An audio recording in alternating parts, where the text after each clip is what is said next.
Pada waktu itu dunia humor itu kan tidak serame seheboh sekarang ya, karena sekarang itu dimanjakan, ada TV swasta, kemudian apalagi dunia digital seperti sekarang ini ya. Sekarang kesempatan untuk menjadi komedian, untuk menjadi artis, untuk menjadi orang top pop itu semuanya sekarang sama derajatnya.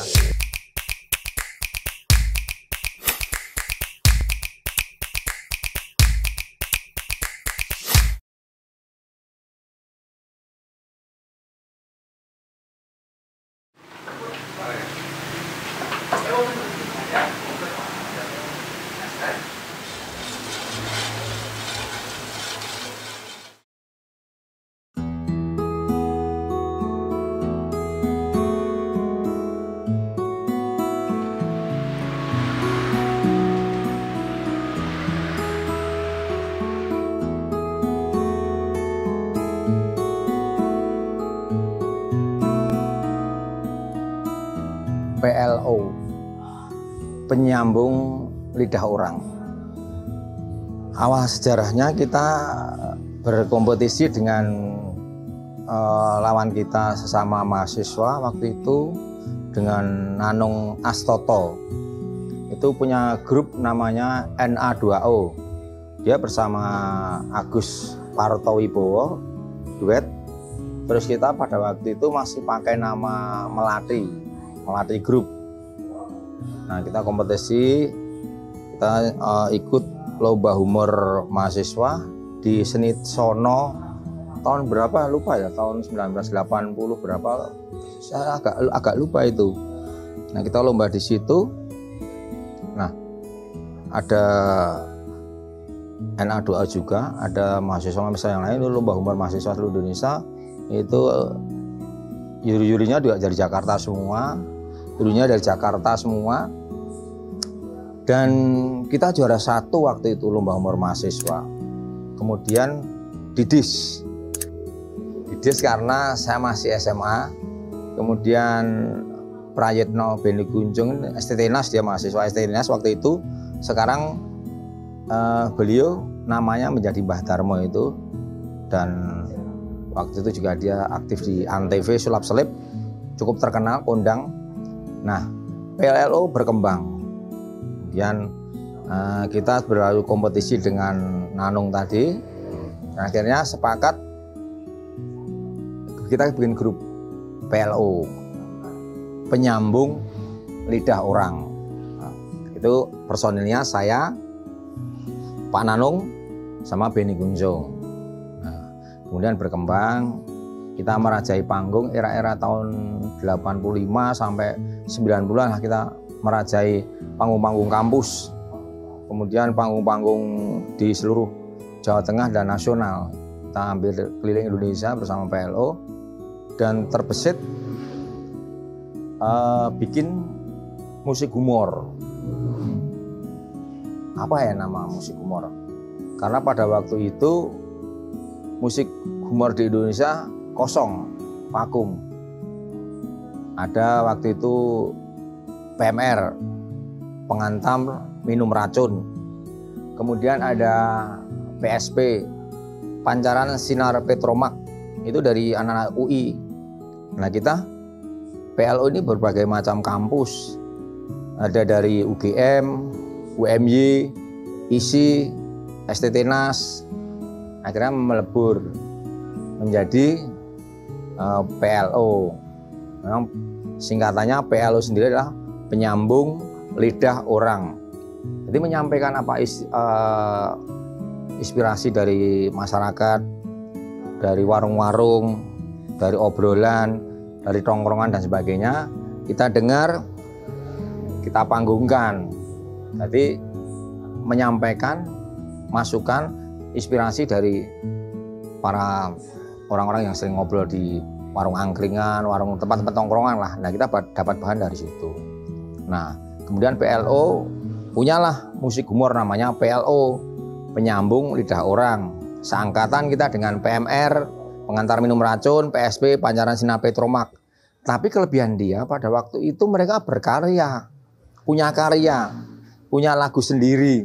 Nah, kita pada waktu itu hanya mengcover lagu-lagu dari band-band luar, musik band-band Indonesia kita parodikan. Belum ada kelompok-kelompok yang lain. Ya pada waktu itu juga ada sih namanya di Jogja, saya sedikit lupa, di Jogja belum begitu banyak. Nah, kita PLO sampai kita sempat keliling Indonesia. Personelnya ya itu tadi, ada dari UMY, UGM, ISI, STT NAS, dan ada satu lagi almarhum Pono, pemain kendangnya Didi Kempot, almarhum juga. Nah yang lainnya juga ada campuran juga, ada dari yang personel lainnya juga gabungan beberapa kampus itu. Nah akhirnya PLO berkembang. Ya ada salah satu perusahaan rokok Bentul waktu itu mensponsori kita untuk tur Jawa Tengah. Nah tur Jawa Tengah kita sukses, lucu. Wah tidak ada yang lah. Pada waktu itu menjadi fenomena. Kita mampu menggetarkan Pekan Raya Semarang itu, kemudian di Ancol, di mana-mana tempat kita selalu sukses. Cuma ada satu kelemahan yang kita lupa. Kita hanya mengcover, memparodikan lagu-lagu milik orang lain, tidak punya karya. Nah akhirnya teman-teman sibuk, ada yang pemain bassnya, ada yang dipanggil almarhum B.J. Habibie di ITB, kemudian Mas Nanung kembali lagi ke Banyumas, dia menjadi anggota Dewan 2 kali kalau nggak salah, dia anggota DPRD di Banyumas. Kemudian Mas Endro di Money Changer kantor pos besar Jogja. Kemudian ada Mas Ade yang megang mandolin itu jadi pengacara. Kemudian yang almarhum ada 2, Mas SK pemain gitar, kemudian kendang Mas Pono. Nah ini dulu kan yang sama Didi Kempot ikut jadi pemain Didi Kempot.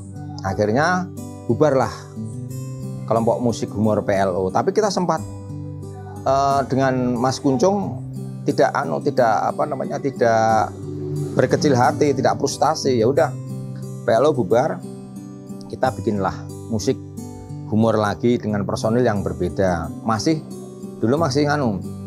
menggunakan Mas Pono juga karena belum meninggalnya setelah dekat-dekat tahun-tahun yang ke sekarang ini, dekat dengan kejayaan Mas Didi Kempot. Nah akhirnya kita bikin musik humor serdadu dengan formasi berbeda. Nah kita sempat juga atur sama Cak Nun Jawa Tengah, Kiai Kanjeng, itu acara Tombok Hati, kita menjadi band opening. Cuma kita musik humor dan sambutannya selalu sukses, selalu berhasil. Cuma ada catatan tadi, kita tidak punya karya, tidak punya lagu sendiri, sehingga hanya mengcover. Ya hanya sampai di situ. Artinya kalau kita mau maju ya harus berkarya, punya lagu sendiri, apalagi sebagai grup musik ya.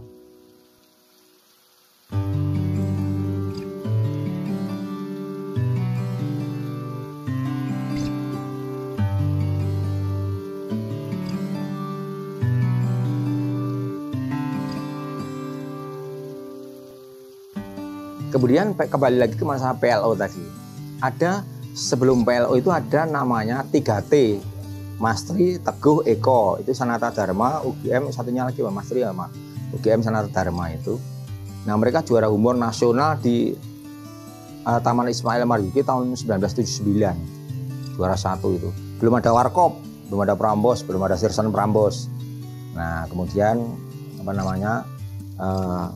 humor-humor pada waktu itu kita bisa, humor-humor kita itu humor-humor kampus. Kita bikin ketoprak humor, wayang humor, ludruk humor. Itu kita gabungan antara UGM, ISI, yaitu antara PLO, 3T, NA2O. Ini merajai panggung besar di Jogja. Belum ada yang mengalahkan kita. Nah, karena kita gabungan 3T, juara nasional humor nasional 79, kemudian ada NA2O juga juara humor, kemudian kita PLO, kita keleburan gabungan tadi. Nah kita bergabung, terus kita pentas di mana-mana, kita pentas dengan wayang humor, ketoprak humor. Jadi sebelum sekarang ada TV swasta seperti sekarang yang booming itu, kita sudah bikin juga ketoprak humor, wayang humor, rodrok humor, dan semuanya kita bikin naskah pakai sinopsis, meskipun itu hanya WOS-nya, garis besarnya saja, tapi kita sudah tahu seperti Sri Mulat itu. Nah, cuma ini kan yang main anak-anak mahasiswa semua, jadi materi humor kita, materi lawakan kita era-era itu ya tetap intelek, bukan dagelan plesetan atau dagelan-dagelan yang ringan-ringan, enggak, tapi tetap mesti berbau politik, karena pada era itu, era zaman Pak Harto itu kan kita jelas mengkritik kita jelas, lawan kita itu jelas Orde Baru. Jadi kita sering kritik itu, dan mesti sambutannya selain diketawain satu gedung, satu pertunjukan, juga tepuk tangan. Ini yang mahal, yang tepuk tangan ini, karena ya cerdas, humor kita cerdas. Nah, kemudian setelah kita ditinggalkan Mas Nanung itu, baru kita kembali dengan Benny Kunjung, Mas Yitno ini tetap menggunakan PLO. Jadi tetap kita pakai PLO itu sampai teman-teman itu bisa sendiri-sendiri. Saya masih menggunakan nama Dewa PLO, Dewa PLO, tadi Dewa Penyambung Lidah Orang. Jadi sejarahnya itu memang sangat panjang sekali kalau kita cerita. Cuma pada waktu itu dunia humor itu kan tidak serame seheboh sekarang ya, karena sekarang itu dimanjakan, ada TV swasta, kemudian apalagi dunia digital seperti sekarang ini ya. Sekarang kesempatan untuk menjadi komedian, untuk menjadi artis, untuk menjadi orang top pop itu semuanya sekarang sama derajatnya, kesamaannya sama, siapapun bisa ketika dia bikin sesuatu vlog atau bisa menimbulkan kelucuan dan viral, itu sampai dia akan menjadi artis. Nah, zaman dulu kan enggak. Kita kalau mau ngetop zaman dulu era-era 80 sampai 79 atau 80 kan hanya ada satu dulu, TVRI. Nah, target kita PLO itu harus main di Aneka Safari. Itu target kita. Kita harus menundukkan Jakarta. Nah, diberilah kita kesempatan dengan waktu itu yang memberi kesempatan kita itu namanya Mas Tito. Itu produser acara di TVRI itu. Kemudian kita dikenalkan sama almarhum Edi Sud. Terus kita dibantu Mbak Malinda, itu teman Ikosis waktu di Jogja, dia menjadi penyiar di TVRI Jakarta. Oh, ini bagus nih anak Jogja, ini idenya kreatif nih di Jogja, dia nguasai.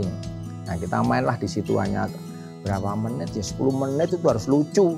Kan susah tuh, 10 menit harus lucu. Jadi materi yang betul-betul kuat itu kita latihan terus, kita pakai untuk supaya ternyata sukses. Baru keluar di TVRI satu kali, nama kita sudah eksis, honor kita sudah naik, sudah bagus, angka kita tinggi, dan kita bisa menikmati dari keluar dari acara Aneka Safari itu.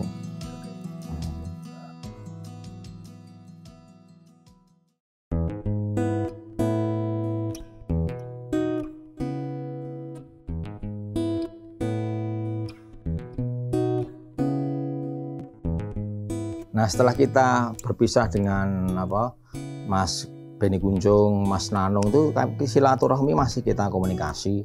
Kemudian saya sampai berkeliling di klub-klub malam di seluruh Jogja, hampir semua klub malam saya membidani lahirnya di situ.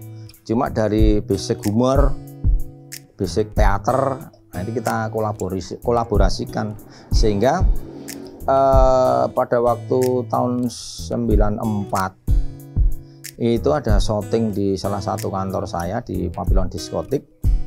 Nah, itu yang memproduksi Indosiar waktu itu, kalau ya Indosiar belum on air tapi sudah produksi banyak sinetron. Nah, di situ saya membantu untuk produksi dan sebagainya. Saya membantu tata, membantu nyarikan hiburan, lighting komplit. Nah, dia tahu, loh ini anak diskotik tapi kok tahu produksi, tahu apa saja yang dilengkap untuk kelengkapannya. Nah, dari situ saya langsung disuruh ngelamar. Nah, saya pas kebetulan lulus isi, berangkatlah saya di Jakarta. Berangkat di Jakarta, saya sana tes wawancara, saya diterima. Tidak seperti kebanyakan artis yang datang di Jakarta harus menggelandang, harus sekoso dulu, makan sini ikut sana sini. Saya enggak. Begitu saya datang di Jakarta sudah dapat gaji, dan gajinya sangat besar sekali waktu itu tahun 94. Sangat besar sekali bagi pendatang dari satu daerah, sungguh besar karena saya disejajarkan dengan Yani Label, kemudian Titi DJ, Diki Chandra, Super Bejo, banyak teman-teman. Nah, kelemahan dari kawan-kawan di daerah ketika sampai di Jakarta adalah kendala di bahasa, Mas. Jadi kalau di Jakarta itu kan lawakannya tas. Kalau kita kan dibengke dulu, muter-muter dulu baru ger gitu. Jadi kemudian bahasa kita kayak di Jawa mungkin ya nyuci piring itu kan banyak sekali, ada isah-isah, asah-asah, ngisai piring. Ya kan macam-macam, ketika itu dikomedikan itu kadang nggak lucu. Ya pernah saya siaran di radio Prambos di Jakarta itu kita lucu begitu kita ngomong, waduh gua di Jakarta sampai bunek. Bunek itu apa? Padahal kita kan bunek itu kan bahasa Jawa toh. Nah hal kayak gitu. Jadi masih senes apa itu bunek? Bunek itu kan maksudnya apa ya? Galau ya. Nah terus kadang seperti itu kita agak mikir untuk mengindonesiakan. Jadi kan kadang kan kalah dengan teman-teman Padiangan waktu itu, Project Pop, kemudian teman-teman Bagito, kemudian ada era-era itu ya Bagito, Cap Tugu, sekarang yang eksis Cak Lontong. Nah itu angkatan kita. Nah Project Pop itu kita dulu. Nah terus saya di Jakarta, saya di Indosiar, akhirnya banyak bergabung dengan teman-teman seniman di Jakarta, tinggal saya menyambung silaturahmi, tapi tetap tidak lepas saya basicnya tetap basic humor. Akhirnya saya banyak memainkan sinetron-sinetron komedi di Indosiar, ratusan jumlahnya. Pada waktu itu kan kita produksi itu ada Post Motion, kemudian ada banyaklah dengan Damar Wedat, dengan Gito Rolis, dengan tokoh-tokoh, dengan artis-artis kita udah sejajar Mas waktu di Jakarta. Cuma ya tadi banyak sekali kendala di bahasa ya. Nah akhirnya saya juga lari ke sinetron-sinetron serius karena memang untuk humor kan saya nggak ada partner di Jakarta. Baru setelah itu kita diundang Masis untuk menggabungkan kembali. Dulu yang pernah di Jogja kan Sersan Prambos kan tur Indonesia mengadakan lomba muke gile. Nah juara satunya tuh Mas Kuncung, juara dua saya, juara ketiga kali Peripolara itu. Nah kita bertiga akhirnya dikawinkan. Yuk kita bikin untuk SCTV, bikin acara humor namanya WC Umum, wadah celoteh umpama-umpama. Nah akhirnya saya harus keluar dari Indosiar karena nggak boleh 2 stasiun televisi, harus ada yang kubankan kecuali kalau freelance-nya. Tetapi ini kan kontrak jangka panjang 1 tahun. Akhirnya saya berpikir demi kawan, demi Mas Kuncung, ya udahlah, apa yang kesempatan emas tadi saya lepas. Artinya nanti kita harus konsekuen. Nah ternyata SCTV hanya 1 tahun kontraknya, tapi kan sudah tayang cepat lebih daripada Indosiar. Nah akhirnya kan kita bikin WC Umum, wadah celoteh umpama-umpamanya, dan punya juga musik humor untuk meneruskan PLO itu. Karena masih kita mau bikin musik humor tapi Jakarta. Terus drummernya WC Umum itu drummernya Club Project, Mas Ari Burhani.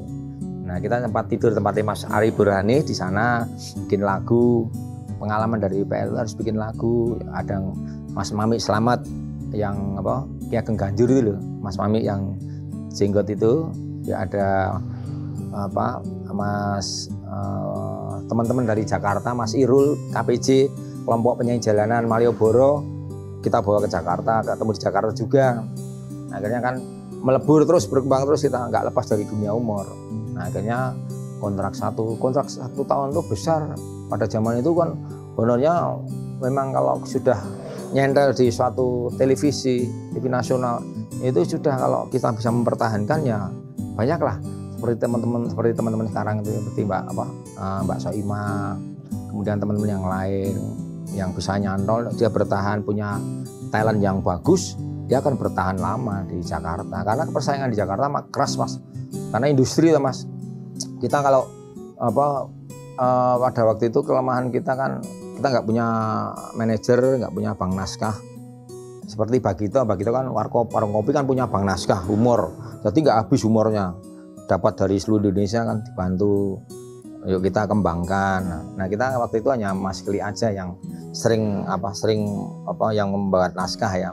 Nah kita kadang spontanitas sama Kunjung, tapi saling melengkapi.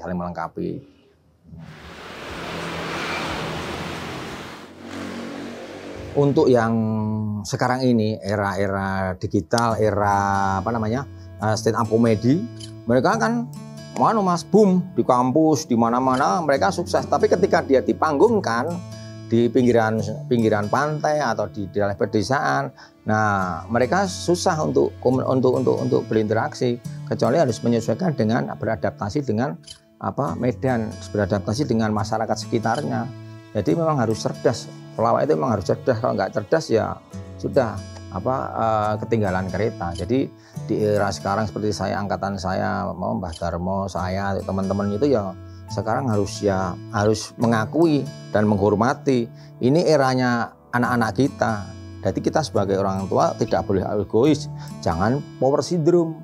Artinya kita pernah eksis, kita memaksa anak-anak milenial untuk mengetahui ini loh saya dulu pernah ini, mereka enggak seperti itu. Anak-anak milenial itu juga melihat karya, melihat kegiatan, melihat keseharian. Jadi ketika mereka tidak aktif di media sosial, tidak aktif bikin mungkin kalau teman-teman sekarang yang trennya sekarang kan kawan-kawan bikin film komedi pendek, komedi pendek, cerita pendek. Nah itu mereka seperti itu mensikapinya, dan saya selalu dengan kawan-kawan berkarya terus, tapi dengan caranya masing-masing. Kalau saya lebih dekat dengan anak-anak musisi, jadi saya ya bergaul dengan mereka, meskipun saya bergaul dengan teman-teman yang dugem, teman-teman diskotik, teman-teman kafe, teman-teman seniman, teman-teman sastra, semuanya bergabung. Saya bergabung di mana saja saya masuki, sehingga saya selalu ada karena bergaul dengan mereka. Jadi kalau ada orang yang punya penyakit power syndrome, nah itu harus diobati. Nah, jangan memaksa adik-adik milenial untuk tahu, "Kilo aku pernah eksis." Oh enggak. Makanya kita harus selalu aktif. Dan dimanapun kita harus selalu aktif dengan era sekarang ini, dengan kondisi yang lebih modern, anak-anak milenial sekarang. Nah, kalau kita nggak mampu ya jangan masuk di dalamnya. Kita harus menyesuaikan kapasitas kita sebagai komedian atau sebagai pelaku humor. Nah kalau saya ini kan gaduh-gaduh Mas, apa-apa saya bergaul, saya setuju semuanya. Jadi tidak hanya dunia humor, apa saja. Sampai sekarang masuk di punya kafe sendiri, masuk di kuliner, ya itulah untuk mempertahankan eksistensi kita tidak mati meskipun banyak generasi yang datang.